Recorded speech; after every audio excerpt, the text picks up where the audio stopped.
Price the lord, hallelujah. ದೇವರ ನಾಮಕ್ಕೆ ಸ್ತೋತ್ರವಾಗಲಿ. ಪ್ರಾರ್ಥನೆ ಮಾಡಿಕೊಳ್ಳೋಣ. ಸರ್ವ ಸೃಷ್ಟಿಕರ್ತನ ತಂದೆಯ ದೇವರೇ, ಮಗನ ದೇವರೇ, ಪರಿಶುದ್ಧಾತ್ಮನೇ, ನಿಮ್ಮ ನಾಮಕ್ಕೆ ಸ್ತೋತ್ರ ಸ್ವಾಮಿ.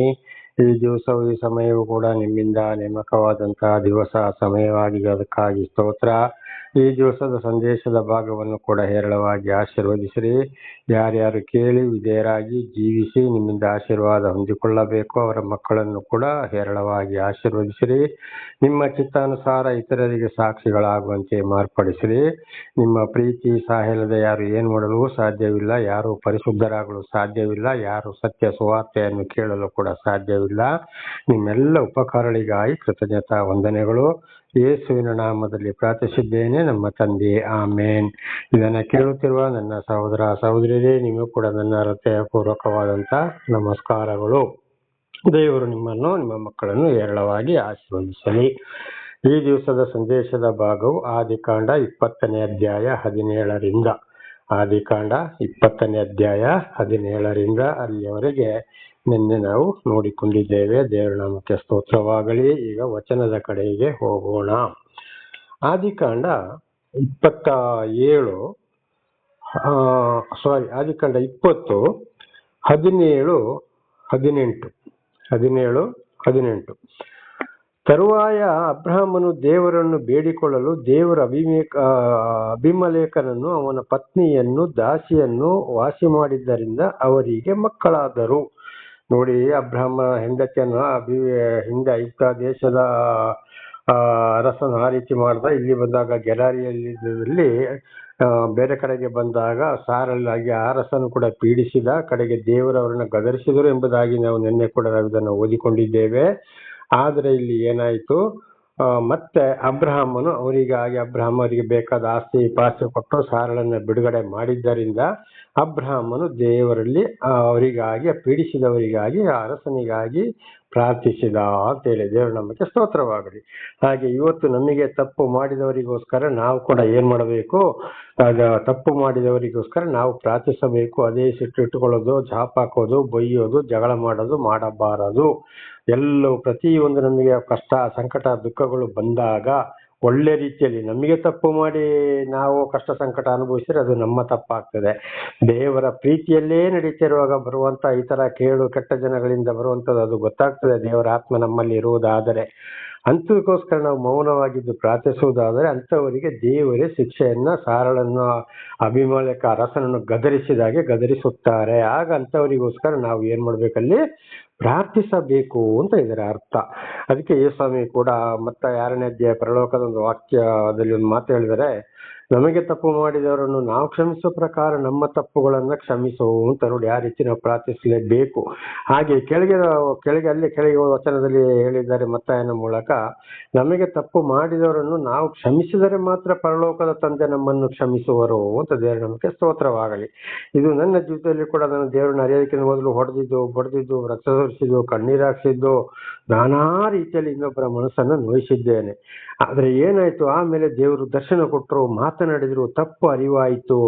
ಈಗ ಅವರು ದೂರ ಇದ್ರು ಕೂಡ ಇವತ್ತು ಒಂದೊಂದು ಪಾಪಗಳು ದೇವರು ನನ್ನ ಯೋಚನೆಗೆ ತರ್ತಾ ಇದ್ದಾರೆ.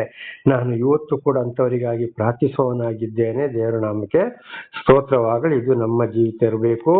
ಇಲ್ಲದೋದ್ರೆ ಅವತ್ತು ನನಗೆ ಹಾಗೆ ಹೇಳ್ದ, ಹೀಗೆ ಹೇಳ್ದ, ಅದು ಮಾಡ್ದ, ಇದು ಮಾಡ್ದ, ಎಷ್ಟು ಮಾತಾಡಿದ್ರು, ದುರ್ಗುಟಿ ನೋಡೋದು, ಬೆಣ್ಣಾಕಿ ನಿಲ್ಲೋದು, ಈ ರೀತಿಯೆಲ್ಲ ಮಾಡಿದ್ರೆ ಖಂಡಿತವಾಗಿ ನಾವು ಸತ್ತು ಮಣ್ಣಿಗೆ ಮಣ್ಣಾಗಿ, ಧೂಳಿಗೆ ಧೂಳಾಗಿ ಹೋಗೋರನ್ನ ದೇವರು ಇವತ್ತು ನಮ್ಮನ್ನು ಉನ್ನತ ಮಟ್ಟದಲ್ಲಿ ನಿಲ್ಲಿಸುತ್ತಲೇ ಇದ್ದಾರೆ.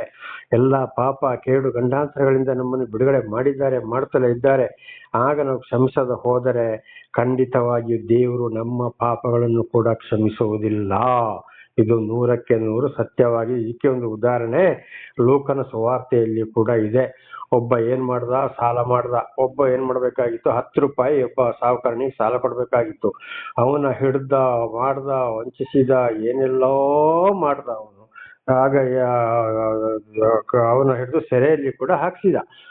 ಆವಾಗ ದೇವರು ಏನ್ ಮಾಡಿದ್ರು, ಇವನಿಗೆ ಇವನ ಅನೇಕ ಪಾಪಗಳನ್ನ ನಾನು ಕ್ಷಮಿಸಿದೇನಲ್ಲಪ್ಪ, ಇವನಿಗೆ 10 ರೂಪಾಯಿ ಸಾಲ ಪಡೆದಿದ್ದಕ್ಕೆ ಈ ಹಿಂಸೆ ಕೊಟ್ಟನಲ್ಲ ಅಂತೇಳಿ ಕಡೆಗೆ ಆ ಸಾಹುಕಾರನನ್ನ ಏನ್ ಮಾಡ್ದ, ಅಲ್ಲಿ ಸೆರೆಗೆ ಹಾಕ್ಸಿದ, ಅಂದ್ರೆ ಬಹಳ ಶಿಕ್ಷೆಗೆ ಒಳಪಡಿಸಿದ ಅಂತ.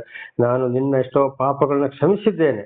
ಒಬ್ಬ ಯಜಮಾನ, ಆ ಯಜಮಾನಿಗೆ ಇವನು 100 ರೂಪಾಯಿ ಕೊಡ್ಬೇಕಾಗಿತ್ತು, ಆ ಯಜಮಾನ ಇವನನ್ನು ಕ್ಷಮಿಸಿದ್ದಾನೆ, ಇವನಿಗೆ 10 ರೂಪಾಯಿ ಕೊಡಕ್ಕಿರೋವನ್ನ ಅವನು ಶಿಕ್ಷೆ ಕೊಡಿಸಿದ. ಆಗ ಅಲ್ಲಿ ನೋಡಿ ಅಲ್ಲಿ ಏನಾಯ್ತು, ನಮಗೆ ತಪ್ಪು ಮಾಡಿದರು ನಮ್ಮ ಪಾಪಗಳನ್ನು ಕೂಡ ಯೋಚನೆಗೆ ತಂದು ನಾವು ಅಂಥವರಿಗಾಗಿ ಪ್ರಾರ್ಥಿಸಬೇಕು. ವಿಶೇಷವಾದ ಜ್ಞಾನಕ್ಕಾಗಿ ಕೂಡ ಅಲ್ಲಿ ನಾವು ಪ್ರಾರ್ಥಿಸಬೇಕು. ಹಾಗೆ 18ನೇ ವಚನಕ್ಕೂ ಹೋಗೋಣ. ಅಲ್ಲಿ ನೋಡಿ ಮತ್ತೊಂದು ವಿಷಯ, 17ನೇ ವಚನದಲ್ಲಿ ದಾಸಿಯರನ್ನು ವಾಸಿ ಮಾಡಿದ್ದರಿಂದ ಅವರಿಗೆ ಮಕ್ಕಳಾದರು. ಆಗ ನೋಡಿ ಅಲ್ಲಿ ಅಬ್ರಹಾಮನು ಕೂಡ ಅಲ್ಲಿ ಏನ್ ಮಾಡಿದ್ದಾನೆ, ದೇವರ ನಾಮದಲ್ಲಿ ಅನೇಕ ಅರಸನನ್ನ, ದಾಸಿಯರನ್ನ, ಅಲ್ಲಿರೋರ ಕಾಯಿಲೆಗಳನ್ನು ಕೂಡ ಗುಣ ಮಾಡಿದ, ಅವರಿಗಾಗಿ ಪ್ರಾರ್ಥಿಸಿದ ಅಂತ. ಹಾಗೆ ಇದು ಕೂಡ ಇವತ್ತು ನಮ್ಮ ಜೀವಿತದಲ್ಲಿ ಇರಬೇಕು. ನಮಗೆ ತಪ್ಪು ಮಾಡಿದವಾಗ, ಕಷ್ಟ ಸಂಕಟ ದುಃಖ ಬಂದಾಗ ನಮ್ಮ ಕೈಯಲ್ಲಿ ಆದ ಸಹಾಯ ಮಾಡೋದು, ಅವರಿಗಾಗಿ ನಾವು ಪ್ರಾರ್ಥಿಸುವಂಥದ್ದು ಮನಸ್ಸೊಳಗೆ ಇಟ್ಟುಕೊಳ್ಳಬಾರದು. ಒಂದು ವೇಳೆ ಅವರು ಏನಾದ್ರೂ ನಮ್ಮ ಮೇಲೆ ಮಾತಾಡದಿರ್ಬೋದು ಅಥವಾ ಗುರುಗುಟ್ಬೋದು, ನೋಡ್ಬೋದು, ಏನೋ ಮನಸ್ಸಲ್ಲಿ ಯೋಚನೆ ಮಾಡಬಾರ್ದು, ಅದು ಅವರಿಗಿರ್ಲಿ, ಅದಕ್ಕೆ ದೇವರು ತಕ್ಕಾದ ಉತ್ತರವನ್ನ ಕೊಡ್ತಾರೆ. ಆದ್ರೆ ನಮ್ಮ ಮನಸ್ಸು ಶುದ್ಧವಾಗಿರಬೇಕು. ಇದೇ ಸ್ವಾಮಿಯವರ ಪ್ರವಾದಿಗಳು ಸಾಕ್ಷಿಗಳು ಮಾಡಿದಂಥದ್ದು. ಅವರಿಗೆ ಮಕ್ಕಳಾದರು. ನೋಡಿ ಅಲ್ಲಿ ಏನಾಯ್ತು, 18ನೇ ವಚನವನ್ನು ನೋಡ್ಕೊಳ್ಳೋಣ. ಮುಂಚೆ ಅಬ್ರಹಾಮನ ಹೆಂಡತಿಯಾದ ಸಾರಳ ನಿಮಿತ್ತ ಯೆಹೋವನು ಅಬಿಮಲೇಕನ ಮನೆಯಲ್ಲಿದ್ದ ಸ್ತ್ರೀಯರೆಲ್ಲರೂ ಬಂಜೆಯರಾಗುವಂತೆ ಮಾಡಿದನು. ನೋಡಿ, ಅರಸನ ಹೆಂಡತಿಯನ್ನು ಬಿಟ್ಟು ಇತರರ ಹೆಂಡತಿಯ ಮೇಲೆ ಇತರ ಹೆಂಡತಿಯರ ಅಂದಚಂದಗಳನ್ನ ನೋಡಿ ಇವಳು ನನಗೆ ಹೆಂಡತಿ ಆಗ್ಬೇಕು ಅಂತ ವ್ಯಭಿಚಾರಕ್ಕೆ ಮನಸ್ಸು ಮಾಡಿದ್ರಿಂದ ಅಲ್ಲಿ ಅಬಿಮಲೇಕನ ಮನೆಯಲ್ಲಿ ಸಂತಾನದ ಫಲ ಇಲ್ಲದಾಯಿತು. ದೇವರ ನಾಮಕ್ಕೆ ಸ್ತೋತ್ರವಾಗಲಿ. ಹಾಗೆ ಇದರಲ್ಲಿ ಕೂಡ ಇವತ್ತು ಅನೇಕರಿಗೆ ಏನಾಗ್ತಂದ್ರೆ ಮಕ್ಕಳು ಇಲ್ಲದಂತ ಫಲ ಕೂಡ ಬರ್ಬೋದು. ಅಂದ್ರೆ ಇತರ ಸ್ತ್ರೀಯರ ಅಂದ ಚಂದಗಳನ್ನ ನೋಡಿ ಮನಸ್ಸು ಮಾಡ್ಕೊಂಡು ಅವಳನ್ನು ಕೂಡ ಹೆಂಡತಿಯನ್ನಾಗಿ ಮಾಡ್ಕೊಂಡ್ರೆ ಇದು ದೇವರ ದೃಷ್ಟಿಯಲ್ಲಿ ತಪ್ಪು, ವ್ಯಭಿಚಾರ. ಆದ್ರಿಂದಾಗಿ ಅಲ್ಲಿ ಏನಾಗ್ತದೆ, ಅವರ ಮನೆಯಲ್ಲಿ ಮಕ್ಕಳ ಸಂತಾನ ಕೂಡ ಇಲ್ಲದಾಗಬಹುದು. ದೇವರ ನಾಮಕ್ಕೆ ಸ್ತೋತ್ರವಾಗಲಿ. ಹಾಗೆ ಇವತ್ತು ಅನೇಕರನ್ನ ನಾವು ನೋಡ್ತಾ ಇದ್ದೇವೆ, ಸ್ತ್ರೀಯರಾಗಲಿ ಪುರುಷರಾಗಲಿ ಅನೇಕ ಜನರು ಇವತ್ತು ವ್ಯಭಿಚಾರ ಮಾಡೋರಾಗಿದ್ರೆ ಅಲ್ಲಿ ಪುತ್ರ ಸಂತಾನವೇ ಇರುವುದಿಲ್ಲ. ಇದನ್ನ ಸಹೋದರಿ ನೀವು ನಂಬ್ತೀರಾ ಇಲ್ವಾ? ಒಂದು ಮನುಷ್ಯನು ನನಗೆ ಬಹಳ ಒಂದು ಆತ್ಮೀಕ ನನ್ನ ಸ್ನೇಹಿತನಾಗಿದ್ದಾನೆ, ಆದರೆ ಅವನು ಏನ್ ಮಾಡ್ತಾ, ಬೇರೆ ಒಂದು ಪಟ್ಟಣದಲ್ಲಿ ಇರುವಾಗ ವೇಶ್ಯರೊಂದಿಗೆ ಬೇಕಾದಷ್ಟು ಸರಸ ಮಾಡಿದವನು, ಯಾರ ಮಾತನ್ನು ಕೇಳದವನು. ಕಡೆಗೆ ಅವನಿಗೆ ಮದುವೆ ಮಾಡಿದ್ರು, ಎಷ್ಟೋ ವರ್ಷಗಳಾದವು, ಇವತ್ತು ಕೂಡ ಮಕ್ಕಳಾಗಲಿಲ್ಲ. ಡಾಕ್ಟರ್ ಹತ್ರ ಹೋದ್ರು, ವೈದ್ಯರ ಹತ್ರ ಹೋದ್ರು, ಮಾಯಮಂತ್ರಕ್ಕೆ ಹೋದ್ರು, ದೇವಾಲಯಕ್ಕೆ ಹೋದ್ರು, ಪ್ರಾರ್ಥನೆ ಮಾಡಿದ್ರು, ಅದು ಚರ್ಚಿಗೆ ಬಂದ್ರು, ಆಗಲಿಲ್ಲ. ಕಾರಣ ಅವನ ತಪ್ಪುಗಳನ್ನ ಅವನು ಒಪ್ಪಿಕೊಳ್ಳಿಲ್ಲ, ದೇವರಲ್ಲಿ ಪಶ್ಚಾತ್ತಾಪ ಪಡ್ಲಿಲ್ಲ, ಕೊನೆಗೂ ಮಕ್ಕಳಾಗಲಿಲ್ಲ. ಬಹಳ ವ್ಯಭಿಚಾರದಲ್ಲಿ ಮೆರೆದವನು.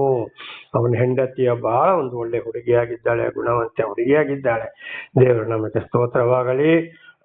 ಹಾಗೆ ಒಂದು ಉದಾಹರಣೆ ಮಾತ್ರ, ಇಂಥದ್ದು ಬೇಕಾದಷ್ಟು ಇದೆ.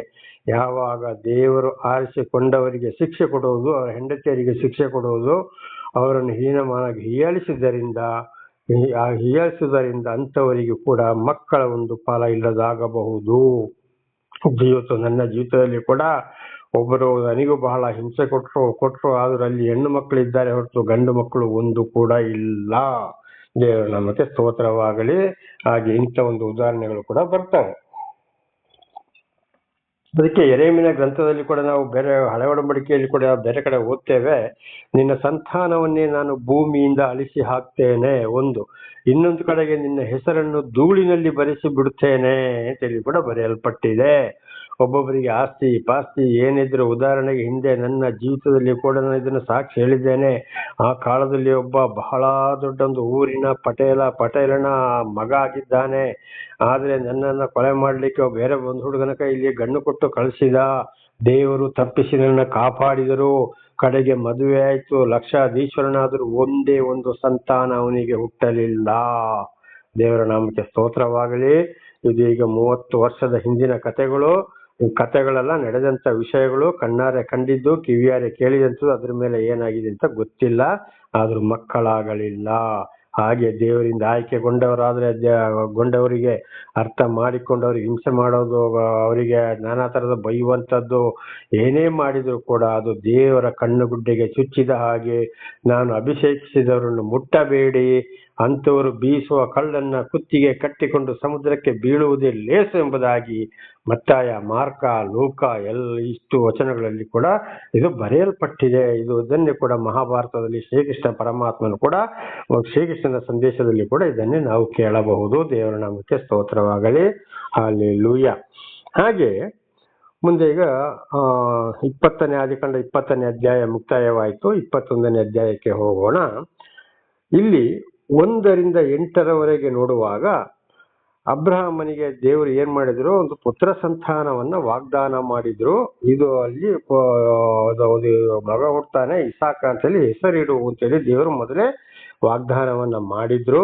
ಅದೇ ಹಾಗೆ ಹೇಳಿ ಅಬ್ರಹಾಮನಿಗೆ 100 ವರ್ಷದಲ್ಲಿ ಇಸಾಕನು ಹುಟ್ಟಿದ. ಅದೇ ಸಾರಳಿಗೆ 90 ವರ್ಷ, ಇಸಾಕನಿಗೆ 100 ವರ್ಷ. ಅಬ್ರಹಾಮನಿಗೆ 100 ವರ್ಷ ಇಸಾಕನು ಹುಟ್ಟಿದ. ವಾಗ್ದಾನ ಮಾಡಿದ್ದನ್ನು ಹಿಂದೆ ಕೂಡ ನಾವು ತಿಳಿದುಕೊಂಡಿದ್ದೇವೆ. ಆದರೆ 8ನೇ ಒಂದು ವಚನವನ್ನು ಆದಿಕಾಂಡ 21:8 ನೋಡುವಾಗ, ಆ ಕೂಸು ಬೆಳೆದು ಮೊಲೆ ಬಿಟ್ಟಿತು. ಇಸಾಕನು ಮೊಲೆ ಬಿಟ್ಟ ದಿನದಲ್ಲಿ ಅಬ್ರಹಾಮನು ದೊಡ್ಡ ಔತಣವನ್ನ ಮಾಡಿಸಿದನು. ನೋಡಿ, ದೇವರವನಿಗೊಂದು ಮಗುವನ್ನು ಕೊಟ್ಟಿದ್ದಕ್ಕಾಗಿ ಆಮೇಲೆ ಎಲ್ಲಾ ಸೂತಕ ಛಾಯೆಗಳು ಮುಗಿದ ಮೇಲೆ, ಸ್ವಲ್ಪ ದೊಡ್ಡವನಾದ ಮೇಲೆ, ಖಂಡಿತವಾಗಿ ಒಂದು 2 ವರ್ಷ ಇರ್ಬೋದು ಅಥವಾ 3 ವರ್ಷನೇ ಇರ್ಬೋದು, ಹಾಲು ಕುಡಿಯೋದನ್ನ ಬಿಟ್ಟು ಬಿಡ್ತಾರೆ ಮಕ್ಕಳು, ಅಥವಾ ತಾಯಿಯಂದಿರು ಬಿಡಿಸ್ತಾರೆ. ಆಗ ದೊಡ್ಡ ಔತಣವನ್ನ ಮಾಡಿಸಿದನು. ಹಾಗೆ ದೇವರು ನಮಗೆ ಕೊಟ್ಟಂತ ಅದೊಂದು ಈಗಿನ ಒಂದು ವಿಷಯದಲ್ಲಿ ಇದು ಏನಾಗ್ತದೆ ಅಲ್ಲಿ, ನಾಮಕರಣ, ಮಗುವಿನ ನಾಮಕರಣ ಅಂತ ಬರ್ತದೆ. ಆಗ ನಾವು ಏನ್ ಮಾಡಬೇಕು, ಈಗ ಅದು ಇದ್ದವರಿಗಂತಲ್ಲ, ಮತ್ತೆ 25, 35ರಿಂದ 40 ಅಂತ ಕಡು ಬಡವರು, ಕಷ್ಟ ಸಂಕಟ ದುಃಖದಲ್ಲಿ ಇರೋರು, ಅನಾಥ ಮಕ್ಕಳು, ಅನಾಥ ವೃದ್ಧಾಶ್ರಮಗಳಿಗೆ ಅಥವಾ ಬಹಳ ಕಷ್ಟ ಸಂಕಟ ದುಃಖದಲ್ಲಿ ಇರೋರಿಗೆ ಅವ್ರನ್ನ ಕರೆದು ಊಟ ಹಾಕುವುದು, ಅಥವಾ ಆಶ್ರಮಕ್ಕೆ ಹೋಗುವುದು, ಊಟ ಹಾಕುವುದು, ಅವರಿಗೆ ಬಟ್ಟೆಯನ್ನ ತೊಡಿಸುವಂಥದ್ದು, ಈ ಮಗುವನ್ನು ದೇವರು ನಮಗೆ ಕೊಟ್ಟಿದ್ದಕ್ಕೋಸ್ಕರ ಅಂತ ಹೇಳಿ ನೇಮಿಂಗ್ ಸೆರೆಮನಿ ಅಂತ ಮಾಡ್ತಾರೆ. ಅವತ್ತು ಮಗುವಿಗೆ ಹೆಸರಿಡುವಂಥದ್ದು ಅವತ್ತು ಇಂಥವರಿಗೆ ಎಲ್ರಿಗೂ ಮಾಡೋದು ಬಹಳ ಒಳ್ಳೆಯದು, ಮಾಡಬೇಕು, ಅದು ಅವರವರ ತಾಕತ್ತು. ಆದ್ರೆ ಅನಾಥ ಮಕ್ಕಳು, ಅನಾಥ ವೃದ್ಧರು, ಕಡುಬಡವರು, ಮತ್ತೆ 25, 35ರಿಂದ 40 ಇದು ಬಹಳ ಸಲ ಹೇಳಿದ್ದೇವೆ. ಇಂಥವರಿಗೆ ಮೊಟ್ಟ ಮೊದಲು ಏನ್ ಮಾಡಬೇಕು, ನಾವು ಅದರಲ್ಲಿ ಪ್ರಥಮ ಸ್ಥಾನವನ್ನ ಕೊಡಬೇಕು. ದೇವರ ನಾಮಕ್ಕೆ ಸ್ತೋತ್ರವಾಗಲಿ. ಹಲ್ಲೆಲೂಯಾ. ಇದು ದೇವರಿಂದ ಬಹಳ ಒಂದು ಆಶೀರ್ವಾದವಾಗಿದೆ. ಹಾಗೆ 11ರಿಂದ 13ರವರೆಗೆ ನೋಡಿಕೊಳ್ಳೋಣ. ಆದಿಕಾಂಡ 21ನೇ ಅಧ್ಯಾಯ 11ರಿಂದ 13ರವರೆಗೆ. ಮಗನ ದೆಸೆಯಿಂದ ಈ ಮಾತು ಅಬ್ರಹಾಮನಿಗೆ ಬಹು ದುಃಖವನ್ನು ಹುಟ್ಟಿಸಿತು. ಆದರೆ ದೇವರು ಅವನಿಗೆ, ಮಗನ ಮತ್ತು ದಾಸ್ಯ ದೆಸೆಯಿಂದ ನಿನಗೆ ಕರೆಕರೆಯಾಗಬಾರದು, ಸಾರಳು ಹೇಳಿದಂತೆಯೇ ಮಾಡು. ಇಸಾಕನಿಂದ ಹುಟ್ಟುವವರೇ ನಿನ್ನ ಸಂತತಿ ಅನಿಸಿಕೊಳ್ಳುವರು. ಈ ದಾಸಿಯ ಮಗನು ನಿನ್ನಿಂದ ಹುಟ್ಟಿದವನಾದ್ದರಿಂದ ಅವನಿಂದಲೂ ಜನಾಂಗವಾಗುವಂತೆ ಮಾಡುವೆನು ಎಂದು ಹೇಳಿದನು. ಯಾರೋ? ದೇವರು ಅಬ್ರಹಾಮನಿಗೆ. ಸಾರಳು ಹಾಗರಳು ಬಂಜೆ ಆದ್ಲು ಅಂತ ಹೇಳಿ ಸಾರಳಿಗೆ ಕಿರುಕುಳ.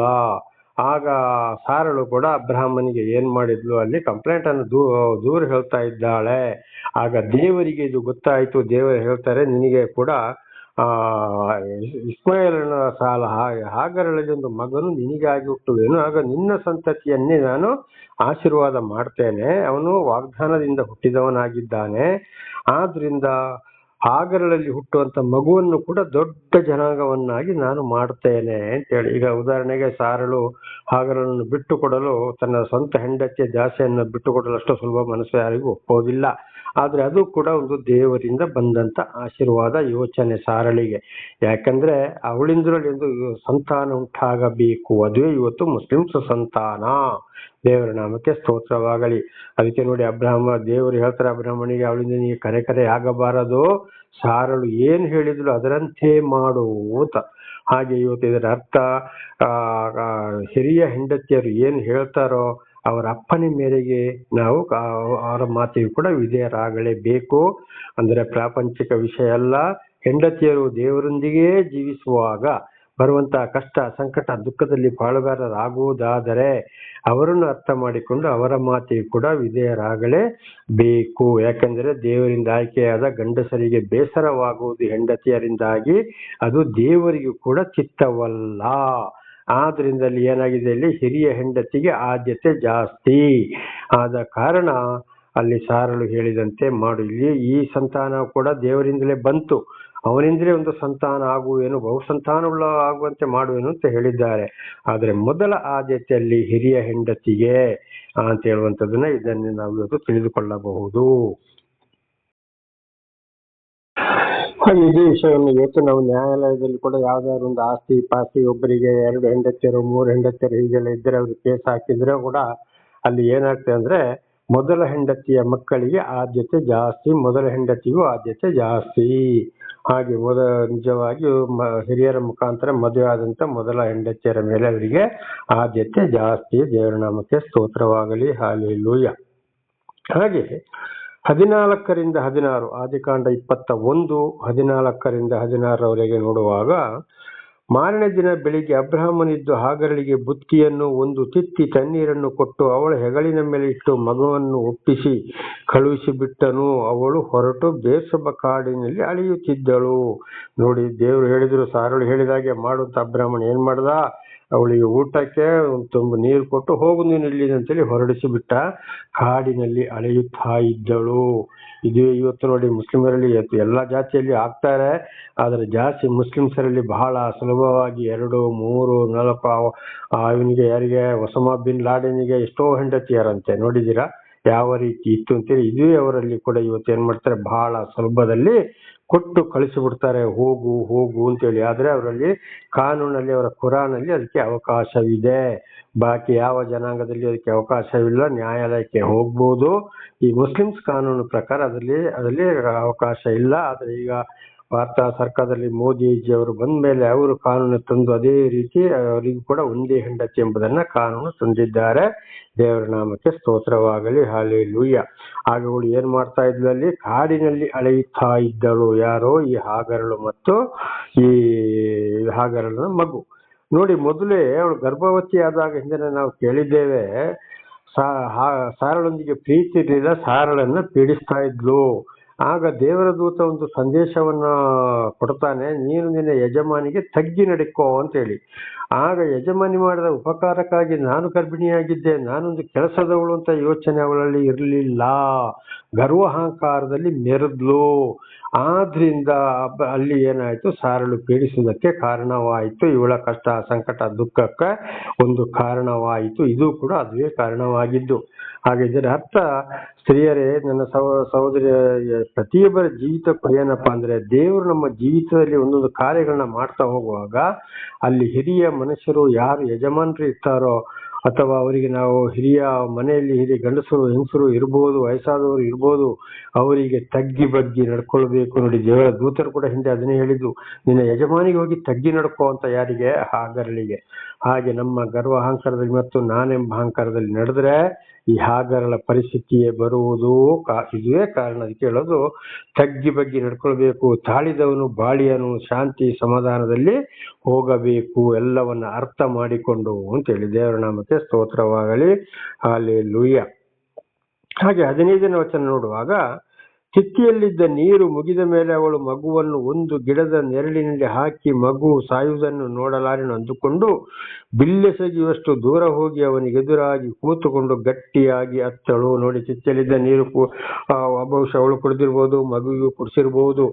ಆದ್ರೆ ಬಹಳ ದೂರ ಹೋಗಿ ಅತ್ತಳು ಕೂತುಕೊಂಡು. ಅಯ್ಯೋ, ಇನ್ನು ಏನ್ ಮಾಡ್ಲಿಪ್ಪ ಅಂತ ಮಗುವನ್ನ ದೂರ ಇಟ್ಟು, ಎರಡು ಕಡೆ ಇಟ್ಟು ಇವಳು ದೂರ ಹೋಗಿ ಅತ್ತಳು. ಎಂತ ಕಷ್ಟ ಸಂಕಟ ದುಃಖಗಳು ಬಂತು ನೋಡಿ ಅಲ್ಲಿ ಪರಿಸ್ಥಿತಿ. ಇದು ಇವತ್ತು ಅನೇಕರಿಗೆ ಇದೇ ರೀತಿ ಆಗ್ತಾ ಇದೆ. ದೇವರ ಮಾತನ್ನು ಯಾವಾಗಲೂ ಮೀರಿ ಹೋಗಬಾರದು, ಈ ಶಿಕ್ಷೆಯೇ ಬರುವಂತದ್ದು. ಅದರಿಂದ ಶಾಂತಿ ಸಮಾಧಾನದಲ್ಲಿ ಜೀವಿಸಬೇಕು, ಅದು ಮುಖ್ಯವಾಗಿ ಸ್ತ್ರೀಯರು ಎಂಬುದಾಗಿ. ದೇವರ ನಾಮಕ್ಕೆ ಸ್ತೋತ್ರ. ಹಾಗೆ 17ರಿಂದ 19ರವರೆಗೆ ಈಗ ಓದಿಕೊಳ್ಳೋಣ. ಆದಿಕಾಂಡ 21 17ರಿಂದ 19. ಆ ಹುಡುಗನ ಮರೆಯು ದೇವರಿಗೆ ಕೇಳಿಸಿತು. ದೇವದೂತನು ಆಕಾಶದಿಂದ ಹಾಗರಳನ್ನು ಕರೆದು, ಹಾಗರಳೇ, ನಿನಗೇನಾಯಿತು? ಅಂಜಬೇಡ, ಹುಡುಗನು ಬಿದ್ದಿರುವ ಸ್ಥಳದಿಂದಲೇ ಅವನ ಶಬ್ದವು ನನಗೆ ಕೇಳಿಸಿತು. ನೀನೆದ್ದು ಅವನನ್ನು ಎತ್ತಿಕೊಂಡು ಕೈ ಬಿಡದೆ ಇರು, ಅವನಿಂದ ದೊಡ್ಡ ಜನಾಂಗವಾಗುವಂತೆ ಮಾಡುವೆನು ಎಂದು ಹೇಳಿದನು. ದೇವರ ಸ್ತೋತ್ರವಾಗಲಿ. ನೋಡಿ, ಇವಳು ಅಳ್ತಾ ಇದ್ದಾಳೆ. ಇದನ್ನು ಪರಲೋಕದಲ್ಲಿರುವ ತಂದೆ ಕೂಡ ಇದನ್ನು ನೋಡ್ತಾ ಇದ್ದಾರೆ. ದೇವರು ಆಗಲಿಂದ ಏನ್ ಹೇಳ್ತಾ ಇದ್ದಾರೆ? ಆಗಲೇ ನಿನಗೇನಾಯ್ತು? ಆ ಹುಡುಗನ ಶಬ್ದ ಕೂಗು ನನಗೆ ಕೇಳ್ತಾ ಇದೆ. ಹಾಗೆ ಇವತ್ತು ಪ್ರತಿಯೊಂದು ಕಷ್ಟ, ಸಂಕಟ, ದುಃಖಗಳನ್ನ ದೇವರು ಏನ್ ಮಾಡ್ತಾ ಇದ್ದಾರೆ? ಪರಲೋಕದಿಂದ ವೀಕ್ಷಿಸುವವರಾಗಿದ್ದಾರೆ. ಅದಕ್ಕೆ ನೋಡಿ, ಇಡೀ ನೀರು ಇದ್ದಂಥದನ್ನ ಆದಿಕಾಂಡ ಸೃಷ್ಟಿಯ ನಿಯಮದಲ್ಲಿ ನಾವು ನೋಡ್ತಾ ಇದ್ದೇವೆ. ಭೂಮಿಯ ಆಕಾಶದ ಕೆಳಗಿದ್ದ ನೀರನ್ನ ವಿಂಗಡಿಸಿ ಸಮುದ್ರವನ್ನಾಗಿ ಮಾಡಿದರು. ಆಗ ಆಕಾಶದ ಮೇಲೆ ಈಗಲೂ ಏನಿದೆ? ನೀರು ಇದೆ. ಯಾಕೆಂದ್ರೆ ಅದು ತಂದೆಯಾದ ದೇವರು ಅಲ್ಲಿ ಸಿಂಹಾಸನದಲ್ಲಿ ವಾಸ ಮಾಡುವವರು ಆಗಿದ್ದಾರೆ. ಅದೇ ನೋಡಿ, ಯೇಸುಸ್ವಾಮಿ ಕೂಡ 40ನೇ ದಿವಸ ಭೂಲೋಕವನ್ನು ಬಿಟ್ಟು ಪರಲೋಕಕ್ಕೆ ಏರಿ ಹೋದರು ಎಂಬುದಾಗಿ ಅಪೊಸ್ತಲರ ಕೃತ್ಯದಲ್ಲಿಯೂ, ಮತ್ತಾಯ, ಮಾರ್ಕ, ಲೂಕದಲ್ಲಿಯೂ, ಇಬ್ರಿಯರ 4ನೇ ಅಧ್ಯಾಯದಲ್ಲಿ ಕೂಡ ನಾವು ನೋಡ್ತಾ ಇದ್ದೀವಿ. ಯೇಸುಸ್ವಾಮಿ ಹೋಗ್ತಾ ಇದ್ದ ಹಾಗೆ ಅವರು ಪರಲೋಕದಿಂದ ಮೇಲೆ ದಾಟಿ ಹೋದರು. ಅಲ್ಲಿ ದೇವರು ಕೂತುಕೊಂಡು ಪ್ರತಿಯೊಬ್ಬರನ್ನು ಕೂಡ ವೀಕ್ಷಿಸಿ ನೋಡೋರಾಗಿದ್ದಾರೆ. ಹಾಗೆ ದೇವರಿಂದ ಆಶೀರ್ವಾದ ಹೊಂದುವವರು ಆ ಸಮಯದಲ್ಲಿ ದೇವರು ಕೂಡ ಅವರಿಗೆ ಸಹಾಯ ಮಾಡೋರಾಗಿದ್ದಾರೆ. ಪ್ರತಿಯೊಂದನ್ನ ವೀಕ್ಷಿಸುವವರಾಗಿದ್ದಾರೆ. ದೇವರ ಮಗುವಿನ ಕೂಗು ಪರಲೋಕಕ್ಕೆ ಮುಟ್ಟಿತು. ಕಷ್ಟ, ಸಂಕಟ, ದುಃಖದಲ್ಲಿ ಯಾರನ್ನು ದೇವರು ಆರಿಸಿಕೊಳ್ತಾ ಇದ್ದಾರೋ ಅವರಿಗೆ ಕಷ್ಟ, ಸಂಕಟ, ದುಃಖ ಬಂದಾಗ ಅವರ ಕಣ್ಣೀರನ್ನು, ಕೂಗನ್ನು ಕೂಡ ದೇವರು, ಚಿಕ್ಕ ಮಗುವಿನ ಕೂಗನ್ನು ಕೂಡ ಆಲಿಸುವವರಾಗಿದ್ದಾರೆ. ಅದು ಇವತ್ತು ಪರಲೋಕ ಸಿಂಹಾಸನವಾಗಿದೆ. ದೇವರ ನಾಮಕ್ಕೆ ಸ್ತೋತ್ರವಾಗಲಿ. 18ನೇ ವಚನ, ನೀನೆದ್ದು ಅವನನ್ನು ಎತ್ತಿಕೊಂಡು ಕೈ ಬಿಡದೆ ಇರು, ಅವನಿಂದ ದೊಡ್ಡ ಜನಾಂಗವಾಗುವಂತೆ ಮಾಡುವೆನು ಎಂದು ಹೇಳಿದನು. ನೋಡು, ಮಗನ ಬಿಡಬೇಡ. ನೀನು ಯಾಕೆ ದೂರ ಇಟ್ಟಿದ್ದೀಯಾ? ನೀನು ಎತ್ತುಕೊಂಡು ನಿನ್ನ ಕೈಯಲ್ಲಿ ಇಟ್ಟುಕೋ. ಯಾಕೆ ಅಲ್ಲಿ ನೀನು ಮಲಗಿಸಿದ್ದೀಯಾ? ಇದರ ಅರ್ಥ, ದೇವರು ಕೊಟ್ಟ ಮಕ್ಕಳನ್ನು ಯಾವಾಗಲೂ ದೂರ ಇಡಬಾರದು. ಒಬ್ಬೊಬ್ಬರು ಬಿಸಾಡಿ ಬಿಡ್ತಾರೆ, ಒಬ್ಬೊಬ್ಬರು ಕಸಾಕದ ಬುಟ್ಟಿಗೆ ಹಾಕ್ತಾರೆ, ಒಬ್ಬೊಬ್ಬರು ನನಗೆ ಬೇಡವೇ ಬೇಡ ಅಂತ ಹೇಳ್ತಾರೆ, ಒಬ್ಬೊಬ್ಬರು ಮಾರಾಟ ಮಾಡಿ ಬಿಡ್ತಾರೆ, ಒಬ್ಬೊಬ್ಬರು ಯಾರು ಹೇಳಿದಾಗೆ ಎಲ್ಲಿಯೋ ಬಿಸಾಡಿ ಬಿಡ್ತಾರೆ. ಇದೆಲ್ಲ ಒಂದು ದೊಡ್ಡ ಶಾಪ. ಅದರಲ್ಲಿ ದೇವ್ರು ಏನ್ ಹೇಳಿದ್ರು? ಹಾಗಳಿಗೆ ಮಗುವನ್ನು ಎತ್ತಿಕೊಂಡು ನಿನ್ನ ಕೈಯಲ್ಲಿ ಇಟ್ಟುಕೋ. ಆ ಮಗು ಯಾರಿಂದ ಬಂತು? ದೇವರಿಂದ ಬಂತು. ಹಾಗೆ ಇವತ್ತೊಂದು ವೇಳೆ ದೇವರ ಆಶೀರ್ವಾದ ಇರ್ಬೋದು, ಇಲ್ಲದೆ ಹೋಗಿರ್ಬೋದು ಅಂತ ಏನೇ ಆದ್ರೂ ಮಕ್ಕಳನ್ನು ದೂರ ಬಿಡಬಾರದು. ಕೈಯಲ್ಲಿ ಇಟ್ಟುಕೊಳ್ಬೇಕು, ಮಕ್ಕಳನ್ನ ಸಮಾಧಾನ ಪಡಿಸ್ಬೇಕು. ಅದಕ್ಕೆ ನೋಡಿ, ಪರಲೋಕದ ದೇವರು ಏನ್ ಹೇಳ್ತಾ ಇದ್ದಾರೆ? ಮಗುವನ್ನು ಕೈ ಎತ್ತಿಕೊಂಡು ಕೈ ಬಿಡದೇ ಇರು, ಬಿಡಬೇಡ ನೀನು, ಅವನಿಂದಲೊಂದು ಜನಾಂಗವಾಗುವಂತೆ ಮಾಡ್ತೇನೆ. ಹಾಗೆ ಪ್ರತಿಯೊಂದು ಜನಾಂಗಗಳಲ್ಲಿ, ಪ್ರತಿಯೊಂದು ಮಗುವಲ್ಲಿ ಕೂಡ ದೇವರಿಗೊಂದು ಪದ್ಧತಿ ಇದೆ. ಅದು ಏನೇ ಅಂದ್ರೆ, ದೇವರು ಆದುಕೊಂಡವರಿಗೆ ಮಾತ್ರ, ದೇವರು ಯಾರನ್ನು ಕರೆದಿದ್ದಾರೋ ಅವರಿಗೆ ಮಾತ್ರ, ಯಾರನ್ನ ಆಶೀರ್ವಾದ ಮಾಡ್ತಾರೋ ಅವರಿಗೆ ಮಾತ್ರ, ಇತರರಿಗಿದು ಅಲ್ಲವೇ ಅಲ್ಲ. ಆದ್ರೆ ಪುತ್ರ ಸಂತಾನ, ಅವರಿಗೆ ಊಟ, ಅದೆಲ್ಲ ದೇವರ ಚಿತ್ತ. ಆದರೆ ವಿಶೇಷವಾಗಿ ದೇವರ ಒಂದು ಸೌಕರ್ಯ ಇಂಥವರಿಗೆ. ದೇವರ ನಾಮಕ್ಕೆ ಸ್ತೋತ್ರವಾಗಲಿ. 19ನೇ ವಚನಕ್ಕೆ ಹೋಗೋಣ. ಇದಲ್ಲದೆ ದೇವರು ಅವಳ ಕಣ್ಣನ್ನು ತೆರೆದುದರಿಂದ ಅವಳು ನೀರಿನ ಬಾವಿಯನ್ನು ಕಂಡು ಚಿತ್ತಿಯಲ್ಲಿ ನೀರನ್ನು ತುಂಬಿಕೊಂಡು ಮಗುವಿಗೆ ಕುಡಿಸಿದಳು. ನೋಡಿ, ಅಷ್ಟು ಮಾತ್ರ ದೇವರು ಹೇಳಿದಲ್ಲ, ತಕ್ಷಣ ಅಲ್ಲಿ ಒಂದು ಗುಂಡಿ ಇರ್ತದೆ. ಅಲ್ಲಿ ಆ ನೀರನ್ನ ಕಂಡು ಇವಳು ಏನ್ ಮಾಡಿದ್ಲು? ಮಗುವಿಗೆ ನೀರನ್ನ ಕುಡಿಸಿದಳು. ದೇವರ ನಾಮಕ್ಕೆ ಸ್ತೋತ್ರವಾಗಲಿ. ಹಲ್ಲೆಲೂಯಾ. ನೋಡಿ, ಅಲ್ಲಿಯೇ ದೇವರು ನೀರು ಕೊಟ್ರು. ಎಲ್ಲಿ ಮಗುವಿನ ದೂರಟ್ಟು ಹೋಗಿದ್ಲೋ, ದೇವರು ಯಾಗ ದರ್ಶನ ಕೊಟ್ಟಿದ್ರು, ಅಲ್ಲೇ ನೀರನ್ನ ಕೊಟ್ಟರು. ಹಾಗೆ ದೇವರು ಆದುಕೊಂಡವರಿಗೆ ಮತ್ತು ಅವರ ಮಕ್ಕಳಿಗೆ ಕಷ್ಟ, ಸಂಕಟ, ದುಃಖಗಳು ಬಂದಾಗ ಈ ರೀತಿಯಲ್ಲಿ ಅಲ್ಲೇ ಸಹಾಯ ಮಾಡೋರಾಗಿದ್ದಾರೆ. ಆದರೆ ಅದು ಒಂದು ದೇವರ ಚಿತ್ತ. ಕಾರಣ, ಅದರಲ್ಲಿ ಕೂಡ ಅವರು ಮುಂದೆ ತಿಳಿದುಕೊಳ್ಳುವಂಥದ್ದು ಬಹಳ ಇದೆ. ಆದ್ರೆ ಅವರು ದೇವರನ್ನ ಅರ್ಥಕೊಳ್ಳಬೇಕು. ಅದಕ್ಕೆ ದೇವರೊಂದು ಶೋಧನೆಗೆ ಒಳಪಡಿಸ್ತಾರೆ, ಸ್ವಲ್ಪ ಕಷ್ಟವನ್ನು ಕೊಡ್ತಾರೆ, ಜೊತೆಯಲ್ಲೇ ಸಹಾಯ ಮಾಡೋರು ಆಗಿದ್ದಾರೆ. ಯಾಕೆಂದ್ರೆ ಪೂರ್ತಿ ಅವರಿಗೆ ಸಹಾಯ ಮಾಡ್ತಾ ಹೋದ್ರೆ ಅವರಿಗೆ ದೇವರು ಯಾರೆಂಬುದೇ ಗೊತ್ತಿರುವುದಿಲ್ಲ. ಅದಕ್ಕೋಸ್ಕರ ದೇವರು ಆದುಕೊಂಡವರನ್ನ ಫಸ್ಟ್ ಕಷ್ಟ, ಸಂಕಟ, ದುಃಖಗಳಿಂದ ಎತ್ತುತ್ತಾರೆ ಮತ್ತು ಒಂದೊಂದು ಕಷ್ಟಗಳನ್ನ ಕೊಡುತ್ತಲೇ ಹೋಗ್ತಾರೆ. ಯಾಕೆಂದ್ರೆ ಅವರು ದೇವರನ್ನ ಮರಿಬಾರದು. ಅವರು ದೇವರ ಬಗ್ಗೆ ತಿಳಿದುಕೊಳ್ಬೇಕಾಗಿದೆ, ದೊಡ್ಡ ಸಾಕ್ಷಿಗಳಾಗಬೇಕಾಗಿದೆ, ಇತರರಿಗೂ ಹೇಳಬೇಕಾಗಿದೆ. ದೇವರ ನಾಮಕ್ಕೆ ಸ್ತೋತ್ರವಾಗಲಿ. ಇದು ಅಪೊಸ್ತಲನಾದ ಪೌಲನಿಗೂ ಕೂಡ 2 ಕೊರಿಂಥ 12ನೇ ಅಧ್ಯಾಯದಲ್ಲಿ ದೇವರು ಪೌಲನನ್ನು ಆರಿಸಿಕೊಂಡ್ರು ಮತ್ತು ಅವರ ಶರೀರದಲ್ಲಿ ನೋವು ಬಂತು. 3 ಸಲ ಅಪೊಸ್ತಲ ಪೌಲರು ದೇವರಲ್ಲಿ ಪ್ರಾರ್ಥಿಸಿದ್ರು. ಪ್ರಾರ್ಥಿಸಿದಾಗ ಒಂದು ವಾಣಿ ಕೇಳಿದ ಅಪೊಸ್ತಲನಾದ ಪೌಲರಿಗೆ, ನಿನಗೆ ನನ್ನ ಕೃಪೆಯೇ ಸಾಕು, ದೇವರ ನಾಮಕ್ಕೆ ಸ್ತೋತ್ರವಾಗಲಿ, ಹಲ್ಲೆಲೂಯಾ. ಆದ್ರೆ ಆ ನೋವು ಕೊಟ್ಟಿದ್ದು ಯಾರು? ನಾನಾಗಿದ್ದೇನೆ. ಯಾಕಂದ್ರೆ ಪೌಲ ಇಲ್ಲದ್ರೆ ದೇವರನ್ನು ಮರೆತು ಬಿಡ್ತಿದ್ದ. ಅದಕ್ಕೆ ಒಂದೊಂದು ನೋವನ್ನ ಕೊಡ್ತಾ ಹೋಗ್ತಾರೆ. ಇದು ನನ್ನ ಜೀವಿತದಲ್ಲಿ ಅವತ್ತಿಂದ ಇವತ್ತುವರೆಗೆ ದೇವರು ದರ್ಶನ ಕೊಟ್ಟ ಮೇಲೆ, ದೇವರು ನನ್ನನ್ನು ನಡೆಸ್ತಾ ಇರುವಾಗ ಇವತ್ತು ಕೂಡ ನನ್ನ ಜೀವಿತದಲ್ಲಿ ಇದು ಯೋಚನೆ ಆಗ್ತಾ ಇದೆ. ತಪ್ಪಿ ಹೋದಾಗ ಅಲ್ಲಿ ಒಂದೊಂದು ಪೆಟ್ಟು ಬೀಳ್ತದೆ. ತಕ್ಷಣ ಯೋಚನೆ ಮಾಡ್ತಾ ಇದ್ದೀನಿ, ದೇವರಲ್ಲಿ ಪಶ್ಚಾತ್ತಾಪ ಪಡವನಾಗಿದ್ದೇನೆ. ದಾವೀದ ಅರಸನಾಗಿ, ಸುಂಕದವನ ಹಾಗೆ, ಜಕ್ಕಯ್ಯನ ಹಾಗೆಯೂ, ದೇವರ ಬಳಗಡೆ ಸಿಲುಬೆಗೊಳಿಸಲ್ಪಟ್ಟ ಕಳ್ಳನ ಹಾಗೆಯೂ ನಾನು ಇವತ್ತು ಕೂಡ ಏನ್ ಮಾಡ್ತಾ ಇದ್ದೇನೆ? ದೇವರಲ್ಲಿ ಪ್ರಾರ್ಥಿಸುವನಾಗಿದ್ದೇನೆ. ಅದಕ್ಕೆ ದೇವರು ಆದುಕೊಂಡ್ರು ಕೂಡ ನನ್ನನ್ನು ಇವರು ಮರಿಬಾರದು, ದೃಢವಾದ ನಂಬಿಕೆಯಲ್ಲಿ ಇರಬೇಕು, ನನ್ನ ಯೋಚನೆ ಇವರಲ್ಲಿ ಇರಬೇಕು, ಮಕ್ಕಳಿಗೂ ಇವರು ನನ್ನ ವಿಷಯವನ್ನ ತಿಳಿಸ್ಬೇಕು ಎಂಬುದಾಗಿ ದೇವರು ಒಂದೊಂದು ನೋವನ್ನ ಕೊಡ್ತಾ ಇರೋದು, ಅದ್ಭುತ ಕಾರ್ಯಗಳನ್ನ ಮಾಡ್ತಾ ಇರೋದು. ಇದು ಧರ್ಮೋಪದೇಶಕಾಂಡ 6ನೇ ಅಧ್ಯಾಯದಲ್ಲಿ ನಾವು ಅಲ್ಲಿ 4ರಿಂದ ಓದುವಾಗ, ಇಸ್ರಾಯೇಲರೇ, ನಾನು ಹೇಳಿದ ಮಾತನ್ನು ನಿಮ್ಮ ಮಕ್ಕಳಿಗೆ ತಿಳಿಸಿರಿ. ದಾರಿ ನಡೆಯುವಾಗಲೂ, ಮಲಗುವಾಗಲೂ, ಏಳುವಾಗಲೂ, ಕೂತಿರುವಾಗಲೂ, ಪ್ರಯಾಣದಲ್ಲಿ ಇರುವಾಗಲೂ ನನ್ನ ವಿಷಯವನ್ನು ನಿಮ್ಮ ಮಕ್ಕಳಿಗೆ ಅಭ್ಯಾಸ ಮಾಡಿರಿ. ಇದನ್ನೇ ಮಕ್ಕಳಿಗೆ ತಿಳಿಸಿಕೊಡ್ತಾ ಇರಬೇಕು. ಸರ್ವ ಸೃಷ್ಟಿಕರ್ತನಾದಂಥ ಯೆಹೋವನನ್ನು, ಯೇಸು ಕ್ರಿಸ್ತನನ್ನು, ಪರಮಾತ್ಮನನ್ನು, ಭಗವಂತನೋ, ಸರ್ವೇಶ್ವರನೋ, ಪರಮೇಶ್ವರನೋ, ಶಿವನೋ, ಶ್ರೀಮನ್ನಾರಾಯಣನೋ, ಶ್ರೀಕೃಷ್ಣ ಪರಮಾತ್ಮನೋ, ಇವೆಲ್ಲವೂ ದೇವರೊಬ್ಬನಿಂದಲೇ ಆಗಾಗ ನಾವು ತಿಳ್ಕೊಂಡಿದ್ದೇವೆ. ಹೀಗೆ ದೇವರನ್ನ ನಾವು ಸರ್ವ ಸೃಷ್ಟಿಕರ್ತನಾದ ದೇವರನ್ನ ತಿಳಿಯಪಡಿಸಬೇಕು. ಇದು ದೇವರು ಮಾಡುವಂತ ಎಲ್ಲ ಜೀವಿತ ಕಾರ್ಯದಲ್ಲಿ ನಮ್ಮ ಒಂದು ಅದ್ಭುತ ಕಾರ್ಯವಾಗಿದೆ. ದೇವರ ನಾಮಕ್ಕೆ ಸ್ತೋತ್ರ. ಹಾಗೆ ಮತ್ತೆ ಆದಿಕಾಂಡ 21, 20, 21ನೇ ವಚನವನ್ನ ನೋಡಿಕೊಳ್ಳೋಣ. ದೇವರ ಹುಡುಗನ ಸಂಗಡ ಇದ್ದನು, ಅವನು ಬೆಳೆದು ಕಾಡಿನಲ್ಲಿ ವಾಸವಾಗಿದ್ದು ಬಿಲ್ಲುಗಾರನಾದನು. ಅವನು ಪಾರಾರಿನ ಅರಣ್ಯದಲ್ಲಿ ವಾಸ ಮಾಡಿದನು. ಅವನ ತಾಯಿ ಐಗುಪ್ತ ದೇಶದಿಂದ ಕನ್ನಿಕೆಯನ್ನು ತರಿಸಿ ಮದುವೆ ಮಾಡಿಸಿದಳು. ನೋಡಿ, ದೇವರು ಹೇಳಿದಾಗೆ ಅವನಿದ್ರು ಕೂಡ ದೊಡ್ಡ ಜನಾಂಗವಾಗುವಂತೆ ಮಾಡ್ತಾನೆ. ಆದ್ರೆ ಅವರು ಎಲ್ಲಿ ಜೀವಿಸಿದ್ರು? ಕಾಡಲ್ಲಿ ಜೀವಿಸಿದ್ರು. ಅವರಿಗೆ ಮನೆ ಇರಲಿಲ್ಲ.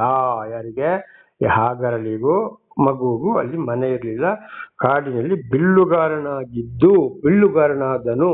ಅದು ಯಾಕೆ ಬಿಲ್ಲುಗಾರರು? ಅನೇಕ ಇವತ್ತು ಬೇಕಾಗಿದ್ದ ಪ್ರಾಣಿ ಪಕ್ಷಿ ವಿರೋಧಿಗಳನ್ನ ಸಹಿಸಲಿಕ್ಕೆ ಆಗಿನ ಕಾಲದಲ್ಲಿ ಯಾವುದು ಇರಲಿಲ್ಲ, ಬಿಲ್ಲು ಎದ್ದು ಬಿಡ್ತಾ ಇದ್ರು.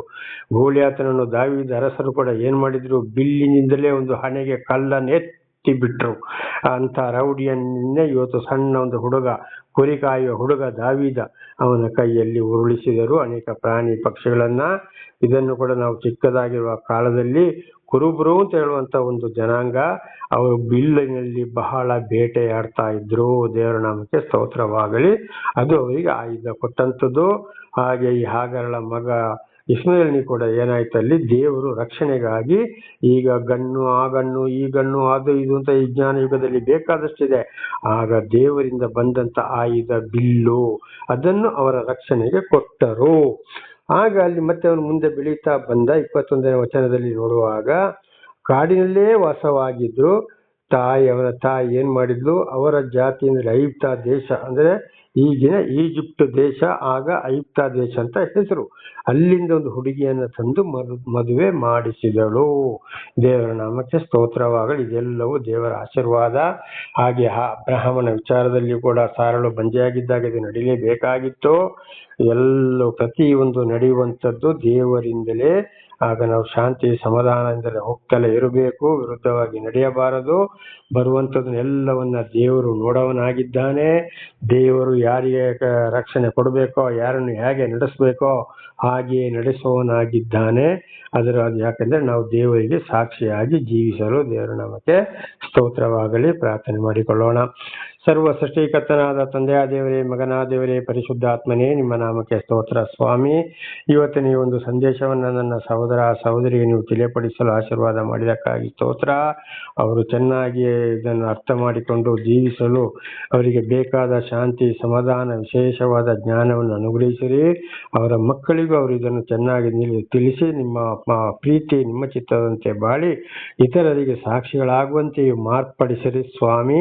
ನಿಮ್ಮ ಪ್ರೀತಿ ಸಹಾಯ ಇಲ್ಲದೆ ಯಾರೂ ನಿಮ್ಮನ್ನು ತಿಳಿದುಕೊಳ್ಳಲು ಸಾಧ್ಯವಿಲ್ಲ, ನಿಮ್ಮ ಸಾಕ್ಷಿಗಳಾಗಲು ಕೂಡ ಸಾಧ್ಯವಿಲ್ಲ. ಪ್ರತಿಯೊಂದಕ್ಕೂ ನನ್ನನ್ನು ಬಿಟ್ಟು ನೀವು ಏನು ಮಾಡಲಾರಿರಿ ಎಂಬುದಾಗಿ ಹೇಳಿದ್ದೀರಿ. ಹಾಗೆ ನಿಮ್ಮ ಪವಿತ್ರ ಆತ್ಮರ ಮೂಲಕ ನಡೆಸ್ತಾ ಇರುವುದಕ್ಕಾಗಿ ಸ್ತೋತ್ರ. ಯೇಸುವಿನ ನಾಮದಲ್ಲಿ ಪ್ರಾರ್ಥಿಸಿದ್ದೇನೆ ನಮ್ಮ ತಂದೆ, ಆಮೇನ್. ಇದನ್ನು ಕೇಳುತ್ತಿರುವ ನನ್ನ ಸಹೋದರ ಸಹೋದರಿಯರೇ, ನಿಮಗೂ ನನ್ನ ಧನ್ಯವಾದಗಳು. ದೇವರು ನಿಮ್ಮನ್ನು ನಿಮ್ಮ ಮಕ್ಕಳನ್ನು ಕೂಡ ಹೇರಳವಾಗಿ ಆಶೀರ್ವದಿಸಲಿ.